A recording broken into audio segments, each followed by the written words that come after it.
আসসালামু আলাইকুম। ক্যালকুলাস ওয়ানের গুরুত্বপূর্ণ একটি অধ্যায় ফাংশন অ্যান্ড এই ফাংশন অধ্যায়টির তৃতীয় পর্বে এই স্পেশাল ক্লাসে সবাইকে স্বাগত।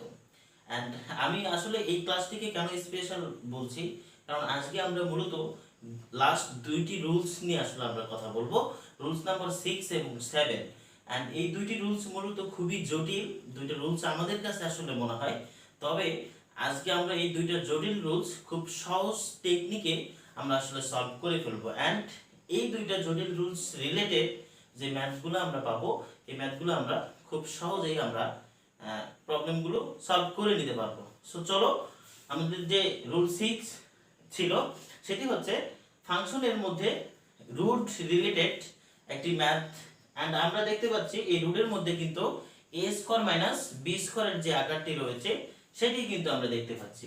তার মানে একটা ফাংশনে যদি a স্কয়ার মাইনাস বি স্কয়ারের আকার এটি যদি রুটের মধ্যে হয়ে থাকে, সেক্ষেত্রে আমাদের যে নিয়মগুলো মাথায় রাখতে হবে সেটি হচ্ছে, প্রথমে আমাদেরকে যে জায়গাটা খেয়াল করতে হবে, আমরা আসলে আগে দেখব যে আসলে আমাদের চলকটা আগে আছে নাকি ধ্রুবকটা আগে আছে।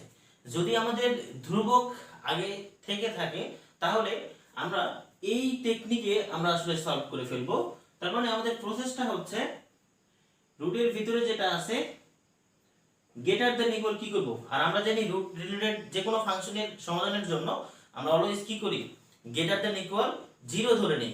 তার মানে যেহেতু x এর ভ্যালু বের করতে হবে, x টা পার করে দেই, তার মানে কি হয়ে যাবে, প্লাস হয়ে যাবে।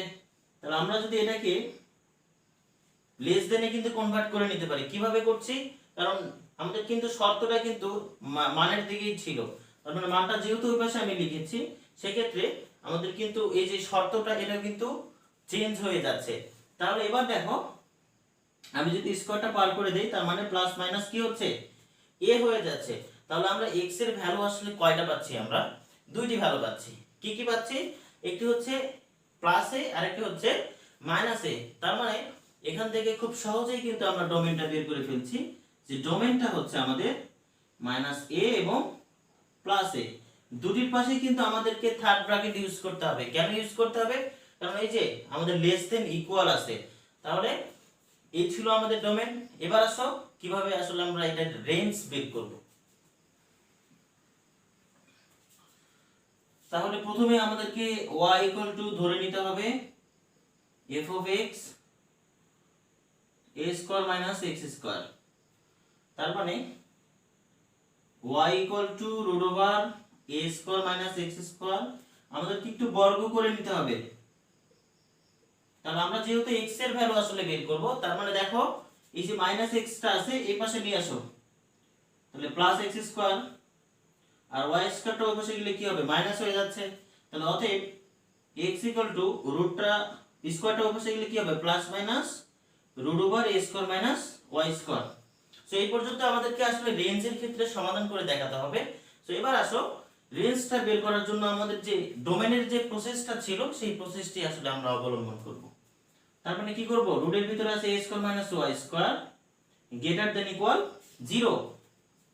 একইভাবে y স্কয়ার, তাহলে একটু চেঞ্জ করে লিখি, তাহলে y less than equal plus minus a। এটাকে যদি আমরা একটু এইভাবে লিখি যে minus a greater than equal y greater than equal a, তো এটা মানেও যে কথা, এটা মানে কিন্তু একই কথা। অর্থাৎ y এর মানটা আমার কি হবে, মাইনাস a সমান মাইনাস a থেকে a পর্যন্ত। এটাকে কিন্তু আমরা চাইলে প্লাস এটা কিন্তু আমরা আগে দিতে পারি, মাইনাস এটা কিন্তু আমরা পরেও দিতে পারি। আমরা অর্থাৎ দুটি কথাই কিন্তু একই হয়ে যাচ্ছে। সো এখানে আমি একটা কথা মনে করে দিতে চাই, যে আসলে a y এর যে ভ্যালু দুটি দেখছি আমরা a এবং মাইনাস a, কিন্তু এখানে একটা প্রবলেম আছে। আসলে কি প্রবলেম, যে আমরা আসলে তো আগেই পড়েছি যে রুটের ভিতরে কোনো ঋণাত্মক মান গ্রহণযোগ্য নয়। তাহলে তো ভাইয়া এখানে এই যে মাইনাস এটা আসলে নেওয়া যাবে না। তাহলে কি করতে হবে, আর আমরা জানি রুটের ভিতরে 0 থেকে কি নেওয়া যাবে, ইনফিনিটি পর্যন্ত নেওয়া যাবে, তাই না? তাহলে যেহেতু আমাদের একটা লিমিট বের হয়ে আছে যে এখানে মানটাই আসলে হবে মাইনাস a থেকে a পর্যন্ত, তার মানে আমরা চাইলেই এটা রেখে দিতে পারি। অবশ্যই রাখতে হবে, কারণ এটাও তো একটা y এর মান, কিন্তু শুধুমাত্র ঋণাত্মক মানের পরিবর্তে আমাদেরকে একটা 0 ধরে নিতে হবে। তাহলে কি বললাম, আমাদের যে y এর ভ্যালুটা বের হবে এখানে আমরা মাইনাস ঋণাত্মক মানটা বাদ দিয়ে কি ধরে নিতে হবে, 0 ধরে নিতে হবে। তাহলে আমাদের রেঞ্জটা কি হবে, তাহলে রেঞ্জটা হবে a আর হচ্ছে 0। তাহলে দুটির পাশে কি হবে, থার্ড ব্র্যাকেট। কেন থার্ড ব্র্যাকেট হচ্ছে, কারণ দুটি লেস দেন এর পাশে কিন্তু আমাদের ইকুয়াল রয়েছে। তো আশা করি এই রুল 6 এর ডোমেন এবং রেঞ্জটা আমরা খুব সহজেই বুঝতে পেরেছি। তো এবার চলো লাস্ট আমাদের যে রুলসটি, সেই রুলসের সমাধানটা আমরা আসলে দেখব। এন্ড এই রুলসটি সবচেয়ে গুরুত্বপূর্ণ, এন্ড এই রুলস থেকে আমাদের কিন্তু ম্যাক্সিমাম সালেই কিন্তু আমরা একটা করে প্রশ্ন কমন হয়ে থাকে। সো সবাই একটু খেয়াল করো। রুল 7, f of x, আমাদের আকারটা কিন্তু একই থাকবে। লক্ষ্য করো আগের যে আমরা কিন্তু রুলসটা করলাম সেটির ক্ষেত্রে কিন্তু আমাদের চলকটি আগে ছিল না। তাহলে এবার দেখছি আমাদের কিন্তু চলকটা আগে রয়েছে কিন্তু ধ্রুবকটা পরে রয়েছে। আকারটা কিন্তু আমাদের কি ছিল, a square minus b square আকার ছিল, সেম কিন্তু ক্যাটাগরির আমাদের। তার মানে এই প্রসেস থাকলে একই প্রসেসই অবলম্বন করতে হবে, কিন্তু একটু ভিন্নতা আছে। কেমন ভিন্নতা একটু দেখো, গ্রেটার দ্যান ইকুয়াল 0, তাহলে x square greater than equal a square, তার মানে x greater than equal plus minus a। এখন ভাই আসলে আমি এই রুলসের ক্ষেত্রে একটা শর্টকাট টেকনিক বলতে চাই, সেই শর্টকাট টেকনিক একটু নোট করে নিতে হবে। এখানে মনে রাখবো চলক যদি আগে থাকে সেই ক্ষেত্রে ছোট মানকে বড় করতে হবে এবং বড় মানকে ছোট করতে হবে। এই দুইটা পয়েন্ট একটু আমাদেরকে আসলে মনে রাখতে হবে, যে আমাদের যে দুইটা ভ্যালু আসবে, যে প্লাস ধনাত্মক এবং ঋণাত্মক যে দুইটি ভ্যালু, আর আমরা নরমালি কিন্তু জানি ঋণাত্মক যে ভ্যালুটি আসবে এটা অবশ্যই একটি ছোট ভ্যালু হবে। তার মানে এরকম যদি ধনাত্মক বা ঋণাত্মক অর্থাৎ যে কোনো দুইটা ভ্যালুই থাক না কেন, যে ভ্যালুটি আমাদের আসলে ছোট হবে সেটিকে কি করতে হবে, বড় করতে হবে, আর যে ভ্যালুটি আমাদের বড় হবে সেটিকে আসলে ছোট করতে হবে। সো কিভাবে আসলে ছোট করব আর কিভাবে আসলে বড় করব, দেখো আমরা লিখতেই পারি যে x greater than equal a বা x less than equal minus a।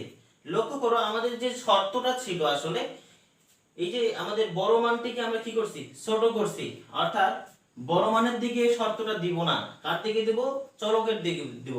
আর ছোট মানের ক্ষেত্রে দেখো আমি কিন্তু চলকের দিকে শর্তটা না দিয়ে কার দিকে দিয়েছি, ছোট মানটির দিকে দিয়েছি। এর মানে কি, এখানে বড় করা কাকে হলো, ঋণাত্মক মানটাকে বড় করলাম আর ধনাত্মক মানটাকে কি করলাম, ছোট করে দিলাম। আর এখানে যে বা চিহ্নটা ইউজ করছি, আমরা বা যদি না দিই আমরা অথবাও দিতে পারি, অর্থাৎ বা আর অথবা কিন্তু একটা সেটের ক্ষেত্রে সংযোগ সেটকে নির্দেশ করে। তো এবার আসো ডোমেনটা আসলে আমাদের কি হবে, ডোমেনটা হবে x এর ভ্যালুটা হবে a এর সমান বা a থেকে বড়, তার মানে a থেকে ইনফিনিটি পর্যন্ত। বা এর জন্য আমরা কি একটা ইউজ করব, ইউনিয়ন ইউজ করতে হবে।